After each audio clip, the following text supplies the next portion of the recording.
Hello and welcome to Parenting in the Age of the Coronavirus, a new podcast series from the Murdoch Children's Research Institute.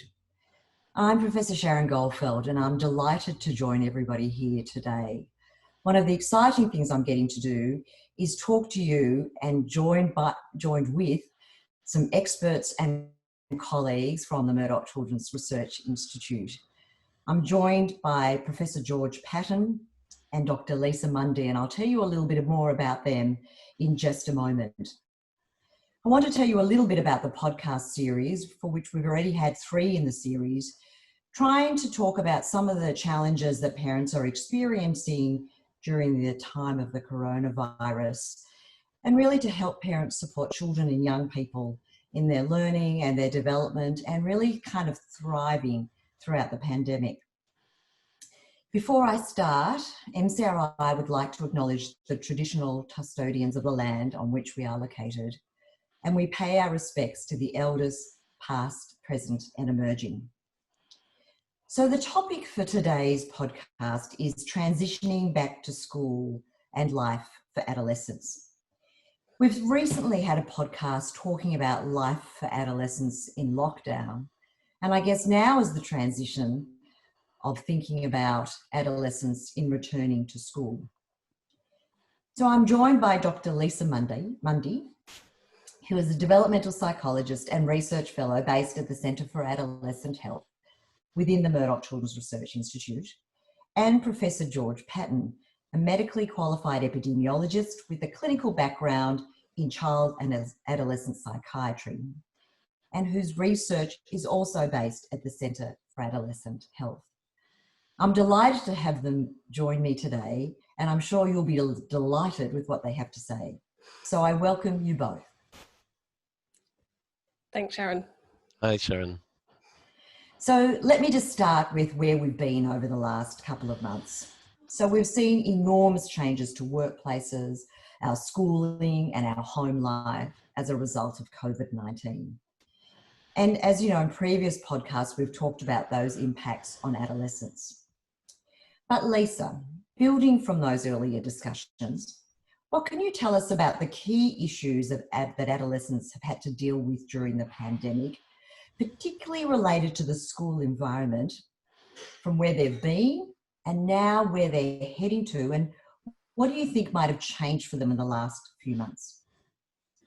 Thanks, Sharon. Well, it's probably almost easier to talk about what hasn't changed. There's obviously, as you said, been huge disruption across all areas of life, and no more so than for young people. So with not being able to see friends, extended family, not having access to the usual social supports that they would have, sporting events, travel, etc., cancelled. And of course, as you say, one of the biggest impacts has obviously been on education, and with that transition to remote learning or online learning over the last couple of months, which has obviously led to having various levels of engagement with schools, with their teachers, obviously not having contact with friends, and managing all the issues with technology and access and sharing spaces at home with siblings and parents and so on, as well as obviously fears they might have around falling behind or sort of the impact on their later life as well. So it's been an enormous change. And now obviously as we're starting to transition back to school, and some families and young people will be making that transition already and be in that process, there's new changes as we enter a new normal to think about. Thanks, Lisa. And I might throw to you, George, to just follow up on that, because I think this transition, which we're really going to focus on during this podcast, is so fascinating because it seems so linear, doesn't it? Children left school and went to remote learning. Children leave remote learning and go back to school. But we know it's been so fraught in between. And I think the returning to school will be far from the kind of linear thing that we kind of dream that it might be. So George, just building on Lisa's thoughts, what can we turn to in thinking about how parents might help their children? Yeah, well, Sharon, thanks. You know, it's been a very different time, I think, for different kids and different families. And I really want to stress that there have been some positives as well as negatives. So the big challenge for kids over this period of time and families has been to establish new routines for life and for learning. And that's something which some kids have actually really thrived on and they've really enjoyed it. But for others, it's been a real challenge. Getting organized around sort of online learning has, proved something which, is they wouldn't have expected to have to deal with this kind of challenge. And obviously, there have been the other things that they've been missing out on in school. So Lisa mentioned some of those things, but friends, peer groups, sporting activities, all of those extracurricular things, kids have been missing out on. But it's also not necessarily been such a bad time for families because, for some families, there's been a sort of a closeness which families haven't been able to have. Life is so busy for us all, for parents and for kids. And so this has been a time where there's been opportunities to spend time together, doing jigsaws, doing cooking together, going for walks together. These are real positives. Obviously in that there's been some real challenges. And for the parents who continue to work, and have to assist their kids with homeschooling, it's been a real challenge. And things are going to continue to change as kids return to school in the coming weeks and months.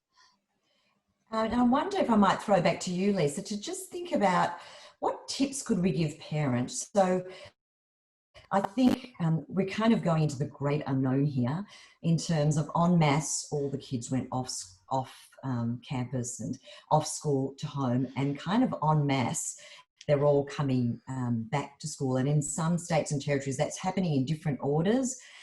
Some kids are already back at school, some kids will transition at different points. But what sort of things can we tell parents that might be helpful, or at least share with parents that might be helpful for them in helping their adolescents in particular transition back to school?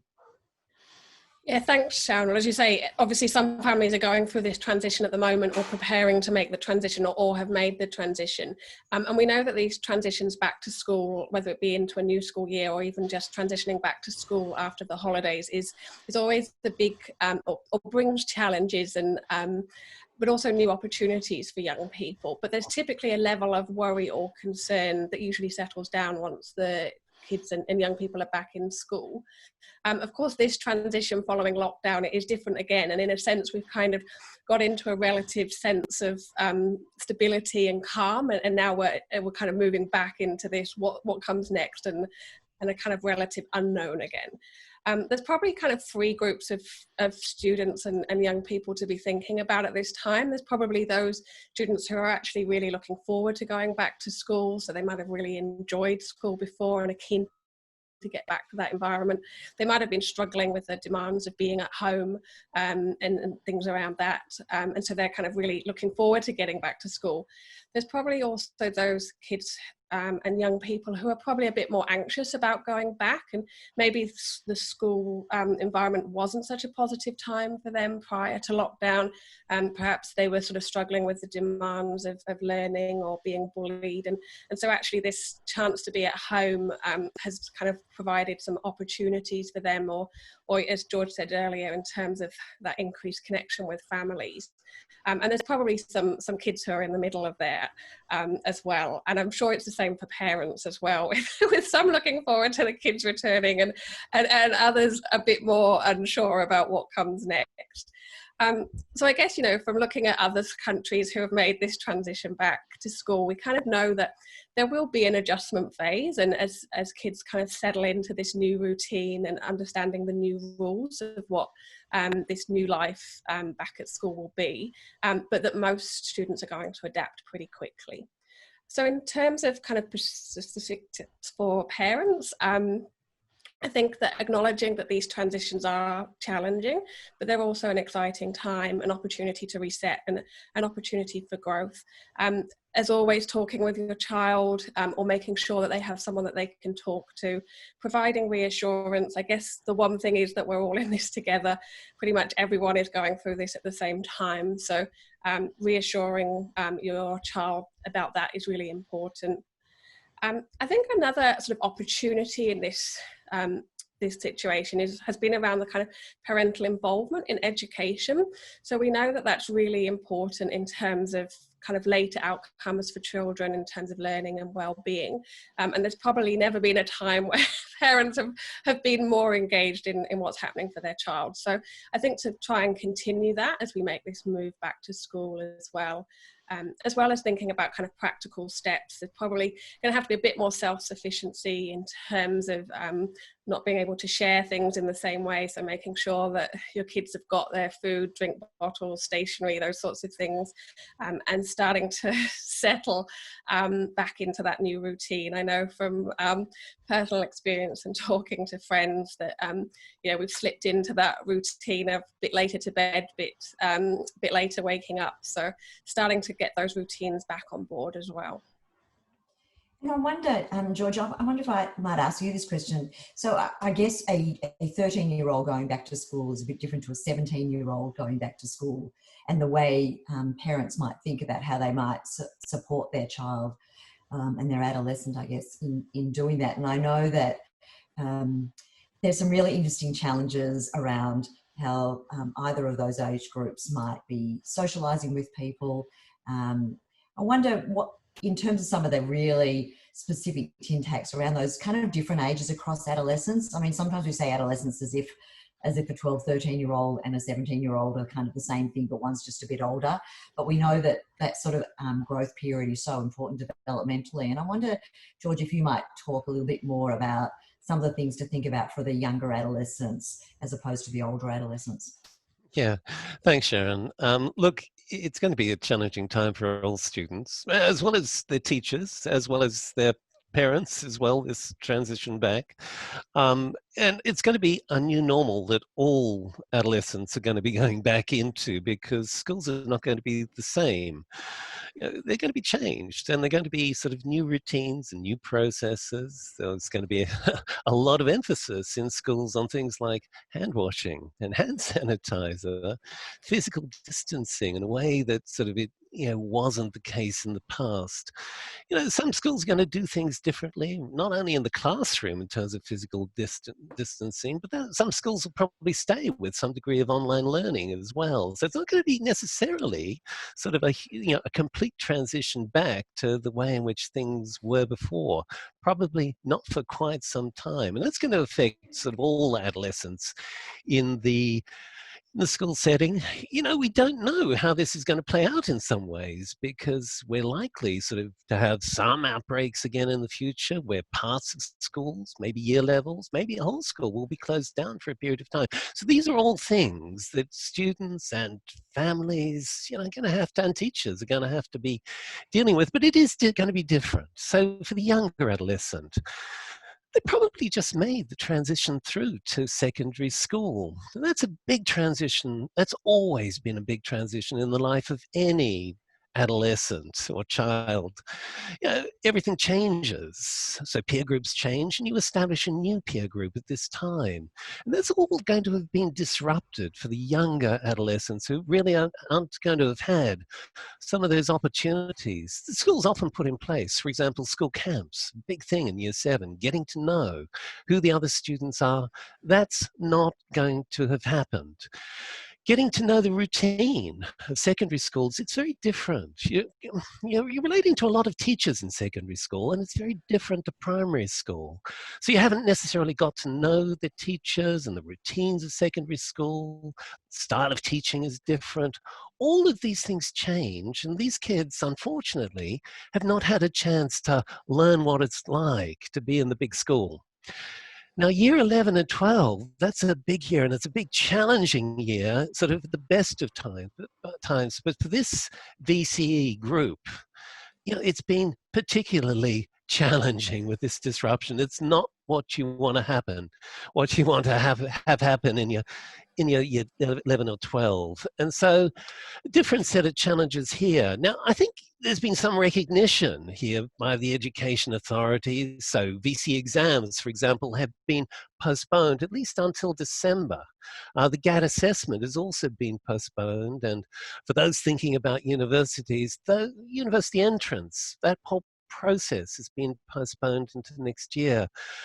But undoubtedly for this group, there are going to be some real challenges. And for some students, as Lisa flagged, you know, the return to school, the disruption maybe hasn't been all that great and they've been able to get organized. But other students will have faced a whole lot of difficulties. You know, maybe internet access has been a real problem, just getting organized and having those skills of organizing one's life. Some students are good at this and others less good. So for those students who have lost a routine, this challenge of going back to school is going to be really important to reestablish that routine as part of, you know, being back. Absolutely. So I want to ask you, Lisa, I'm thinking about the year 11 and 12s and the formals that aren't happening, the kind of that really strong social bonding that's kind of hard to do, all the kind of fun things, I guess, of year 12, maybe the theatre productions that haven't gone on, etc. What are the sorts of things that parents, should they be concerned about anything in how their older adolescents are feeling? Is there anything that they should be looking for? Are there the sorts of concerns that maybe are beyond what's normal? Are there any kind of things that we could say to parents in the way they might talk to their adolescents that would help them understand exactly kind of what's going on for them?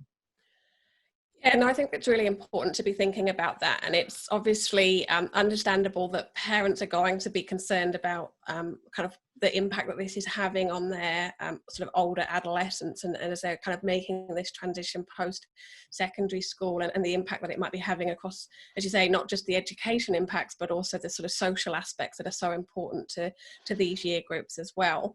I think coming back to that idea that the whole cohort is in this together is really important. So in terms of reassurance, but with that, I guess not dismissing concerns as well. So really making sure to acknowledge your adolescents' concerns that they have around this, about, you know, what's happening, and to be able to talk that through with them or to support them in finding other people that they might talk to, be that at school or other peers or friends or other resources that are available, like the Beyond Blue or Raising Children Network, or reaching out for more sort of professional help if that's needed.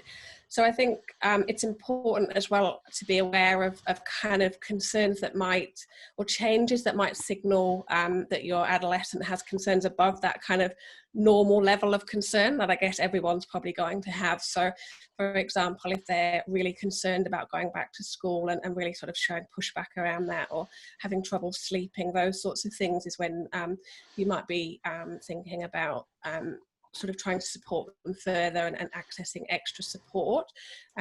As we talked about earlier, I think continuing those conversations, trying to ask open-ended questions to kind of let your adolescent actually have an opportunity to speak about what's going on for them, but trying to kind of wrap up conversations in a positive way, so that you're not leaving them feeling anxious or worried about what's coming next, even if you might have some of those concerns. And I guess, yeah, as we've said, you know, it's kind of normal to feel some anxiety or some worry at this time.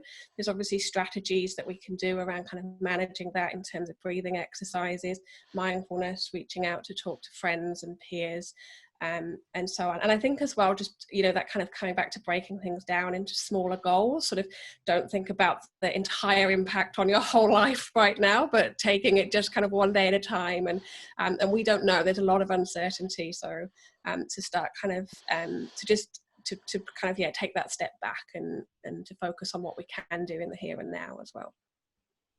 And George, do you think those same things apply to some of the younger adolescents? I think you really rightly highlighted that the kind of year sevens in particular had just kind of had 5 minutes of adjusting to high school and now have kind of gone back home. And for some of them, they kind of lost their primary school social connections, don't quite have the secondary school connections, and wow, bang, they're kind of starting secondary school all over again.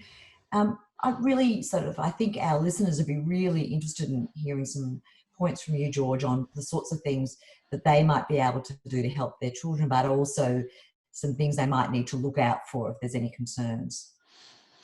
Yeah, thanks, Sharon. Well, yeah, look, I think things have changed for parents in this period, and it's going to remain different for parents. So parents have been always full-time parents, but they've, over this period, been part-time teachers and part-time counselors. And actually, I think that that notion of, actually having many roles in this transition is going to be important for parents. So kids at year 7, they're going to have to reconnect. They're going to have to reconnect with school. And for some, at year 7, even at year 7, they may be having second thoughts about school. And so I think, really emphasizing some of those positives of what school has to offer.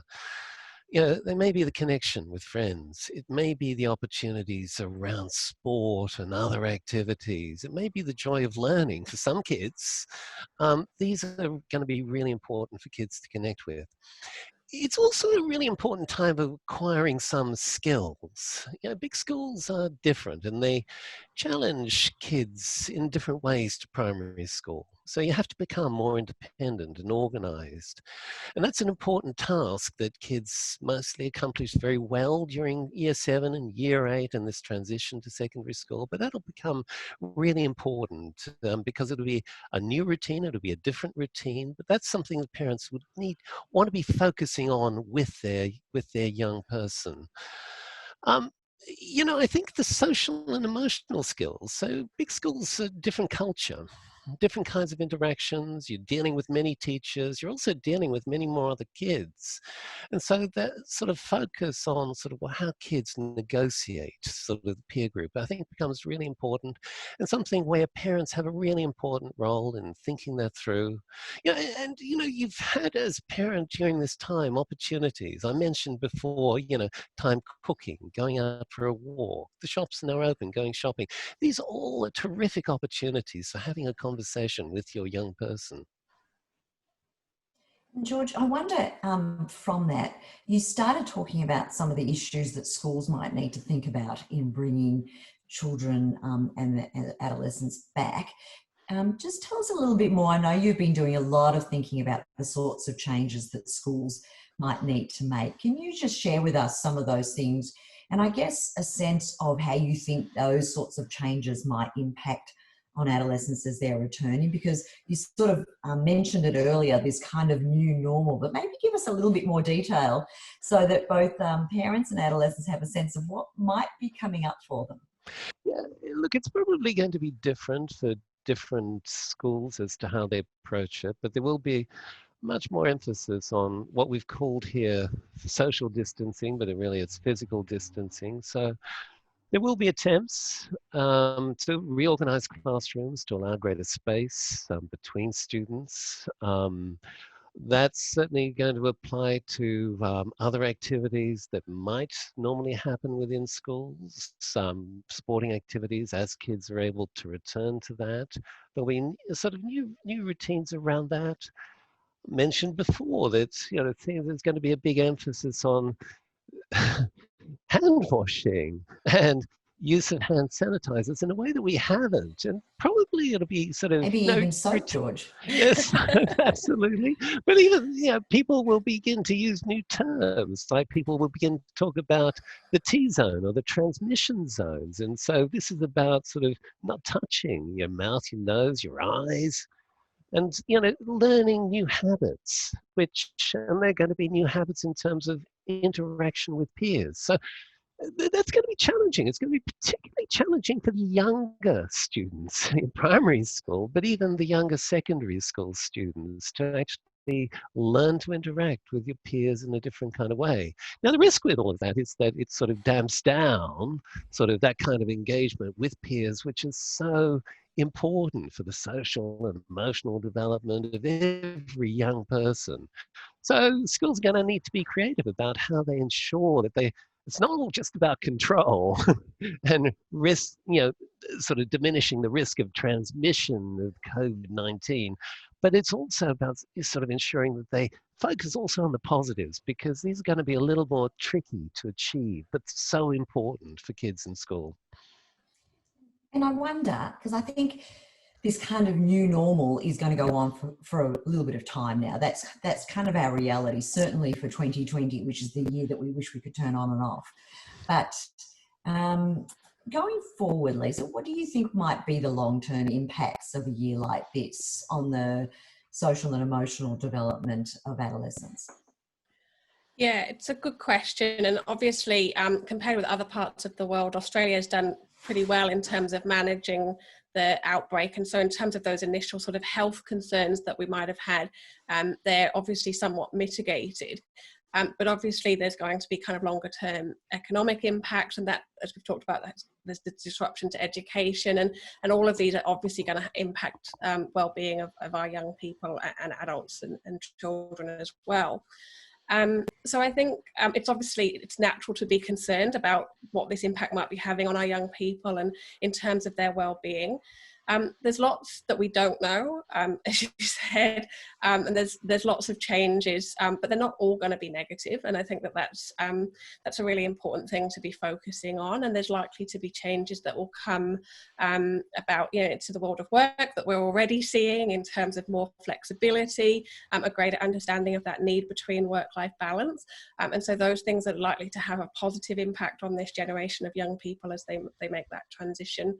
There's also likely to be opportunities around the improvements to technology and access to education as well, again, so sort of more positive impacts.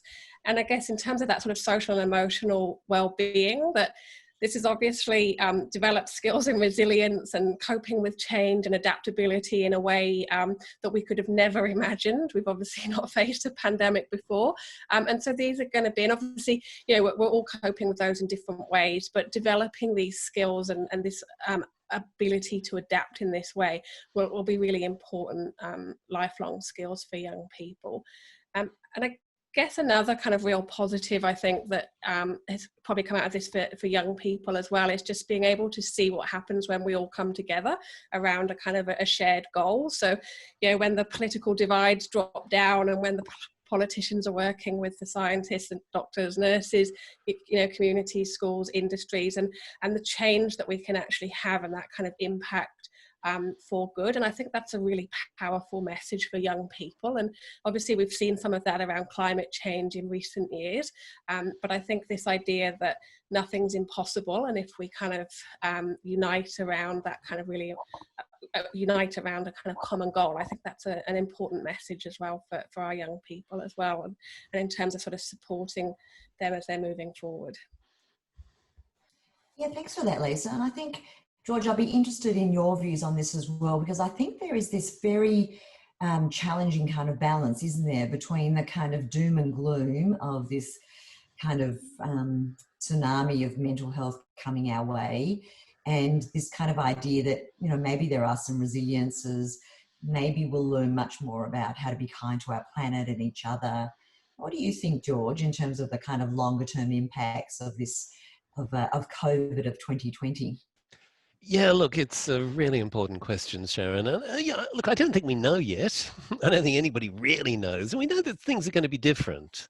So take our year 11 and 12 students. They're going to leave school and they're probably going to go into, for those who go on to higher education and to universities are probably going to be quite different in their model of learning. So universities are going to teach in different ways. And, some of those things that we've been sort of really important in terms of universities as places where sort of kids develop socially into sort of thriving young adults, those opportunities are going to be really important for those institutions to sort of maintain.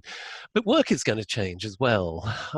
There are going to be some immediate impacts here. So the kinds of jobs that young people tend to do, they tend to be in things like sort of catering, leisure sort of industries, maybe sports, hospitality. These are the kinds of jobs that have tended to sort of disappear. So a lot of young people are going to have to be thinking about sort of, where they're heading in terms of their careers. We know that some areas are going to sort of probably expand. So IT, information technology, those who are learning sort of how to write computer code, programming, those are the kinds of skills that are going to be, we know, are going to be much sought after in the future. So I think the message to parents and to young people is stay nimble.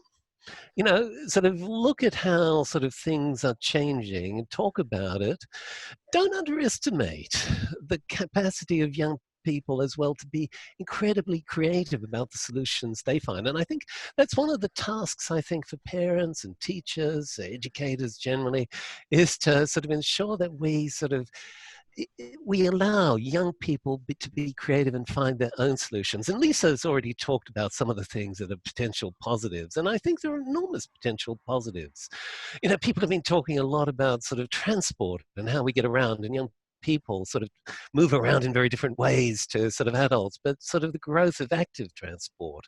So we're seeing pop-up bike lanes appear in cities around the world, including here in Australia. That's fabulous. Walking, rather than sort of getting in the car. These are great. They're great for the environment. They're great for your health.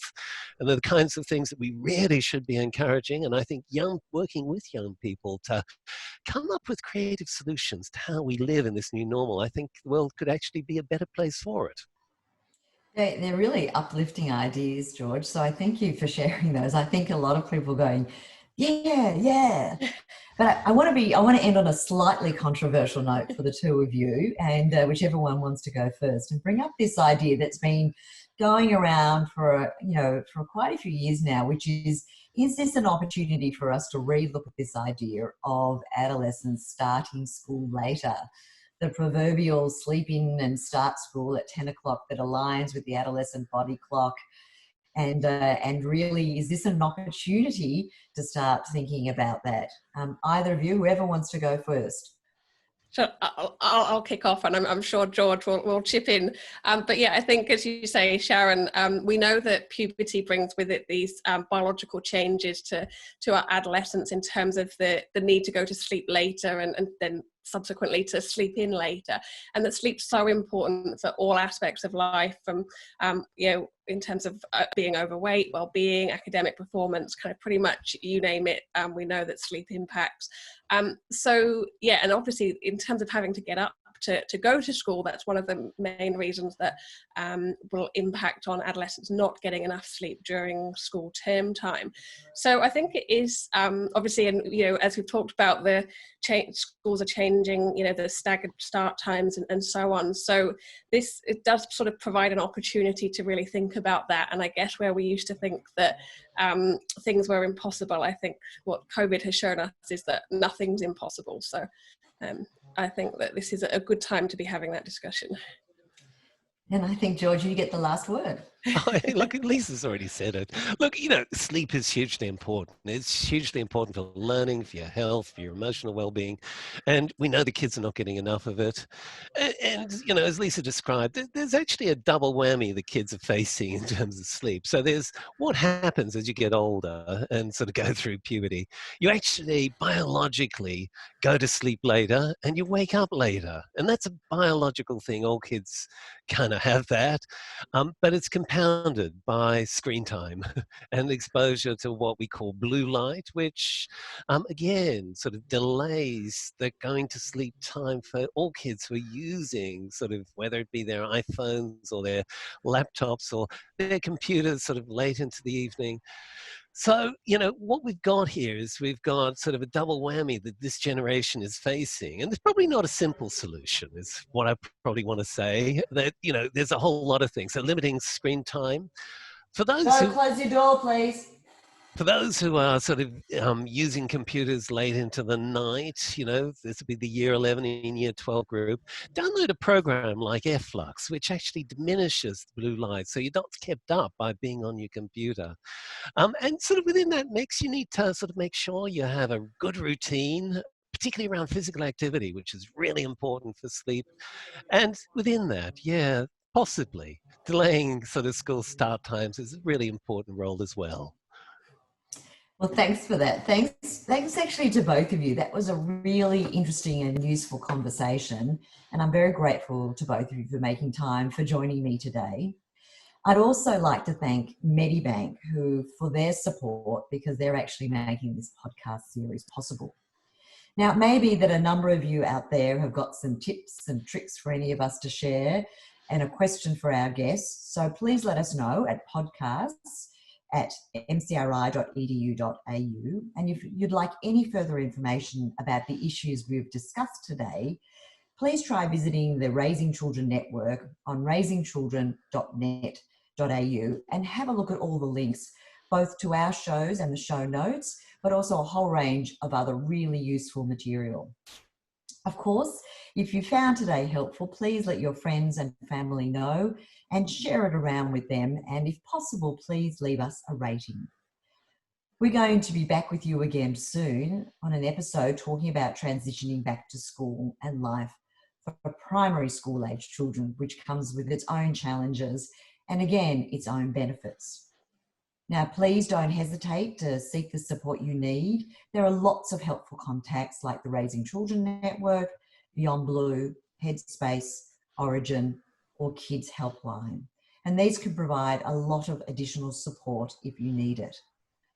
Thanks again for joining us, and I look forward to joining you again in our podcast series on parenting in the age of the coronavirus.